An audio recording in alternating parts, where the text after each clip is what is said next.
Tara mga lods, gawin na natin to. Gumawa kayo ng video na tatalong kayo papunta doon sa bag. Then add pa natin yung isang video na yung bag lang gaya nito.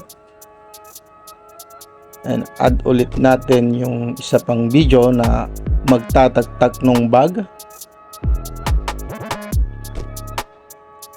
At ang fourth video natin na yung mga galing sa bag gaya nito, yung tumalon. Add natin sa kapatlat yan. Punta tayo sa pinakaunahan agad. I-timing dun sa paa at bag na bago mag-abot. Then hanapin agad ang freeze. Then delete natin yung right side, yung remaining. Pag okay na, i-click na lang yung na-freeze. Then hanapin ang overlay. Pa-like, follow, and share na rin mga lods para matuto din ang iba. I-copy natin tong na-freeze. Pag nag-copy na, click yung na-freeze na una. Then hanapin natin ang cutout. I-remove background natin. Then punta agad sa first part. Lagyan ng keyframe. Adjust ng konti yung video. Then drag yung na-remove background pababa. Gaya nito. Split sa part na yan. Then delete na yung remaining.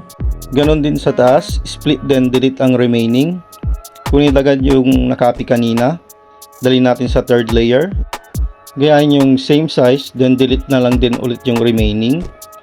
Parehas na lang, gayahin nyo na lang itong ginagawa ko. And click yung third layer na yan. Hanapin agad ang mask. Then split. Rotate natin yung mask. Itapat lang dun sa may bag. Gaya nito, gayahin nyo na lang. Check natin kung okay ba. Then dito sa tumatakbo, isakto natin dun sa part nung bago niya may taktak, yung unang taktak niya ba. Gayahin nyo na lang to. Ito. Yan. Split natin sa part na yan. Punta agad sa fourth na video natin, yung pagtalon niya dun sa pinakataas. Split natin dyan. Then delete na yung left side. Hanapin agad ang overlay. Itapat natin dun sa na-split natin kanina. Then delete na lang natin yung hindi na kailangan. Click yung tumalon. Then hanapin agad ang cutout. Remove background. Punta agad sa pinakaunahan. Lagyan ng keyframe. Then palitin natin yung na-remove background gamit ang daliri.